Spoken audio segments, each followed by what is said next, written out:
Okay, guys, so every December, Congress passes a version of the NDAA, which stands for the National Defense Authorization Act. And basically, this is a massive bill that funds our military industrial complex year in, year out. If they don't pass it, basically the military budget would shut down. And so there's always like a little bit of controversy, like, will they, won't they? But yes, they will. They're always going to fund the military industrial complex. This year, they just passed it. It was $858 billion. Yes, with a B. While they accept it's going to happen, this year some Republicans decided to at least get something for it. They made sure that in order for them to vote yes, the bill actually had to have a component in it getting rid of the military's mandate for COVID vaccine. Now, if you haven't been following, this has been very controversial ever since the vaccines came out.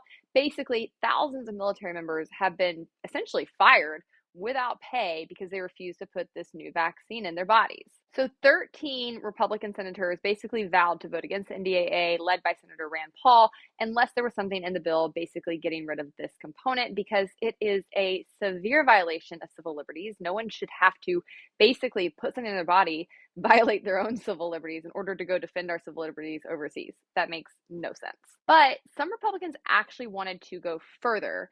Senator Ted Cruz and Senator Ron Johnson introduced an amendment that, according to roll call, reinstated troops discharged for refusing to be vaccinated for COVID-19, provided them back pay and service time, and prevented the Pentagon from reinstating the vaccine mandate without congressional authorization.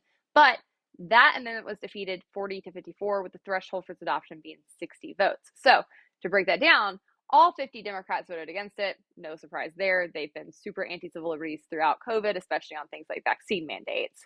But in order to get that 54 vote, it means 4 Republicans actually crossed over. Let's look at who they were. Drum roll, please. And these will come as no surprise to anybody who follows politics. But you had Senators Bill Cassidy, Senator Susan Collins, Mike Rounds, and Mitt Romney, who did not want to vote for this amendment. Thus, it failed.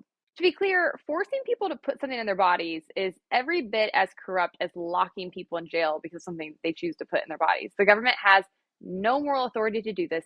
It should be purely up to the individual. It doesn't make any sense, especially when you consider the fact that the COVID vaccine does not prevent transmission. So you can't even say, as you could with perhaps some other vaccines that they're required to take, that this is to ensure there isn't an outbreak in the barracks or amongst the troops. The vaccine doesn't prevent transmissions. People can still catch the virus with the vaccine. So there's absolutely no justification for this rule being in place at all. What makes this even more interesting, though, is that the military is hurting for people right now. They cannot get people to sign up. And I think that's for a multitude of reasons. One, because our foreign policy has had nothing to do with actual safety for a long, long time. Two, because the military has become quite aggressive in its identitarian politics. A lot of people are just not attracted to it anymore. But three, when you're going to start taking away people's basic rights as a condition for them serving, you're going to have a hard time recruiting people, and the numbers bear that out. By 2022, the Army was on track to be short of its enlistment goal by about 15,000 soldiers, which is about a 25% drop from its initial recruitment goals. That's not good news, because if and when we actually do have an existential threat, we need to have people in the military who are trained and prepared to go to battle and defend us. All vaccine mandates were always unethical, unconstitutional, and severely problematic. I'm so glad that these Republicans held out to at least get rid of the requirement that people get the vaccine in the military, but I still think those who lost their jobs or were pushed out deserve some restitution and back pay because they did nothing wrong. The government did. Okay, guys, I'm Hannah Cox with Base Politics. Thanks for tuning in. If you like this video, be sure to subscribe to my channel, leave a comment, like it, and share it around. And if you want more information on the subject, go to base-politics.com where you can read an article by my colleague, Jack Hunter.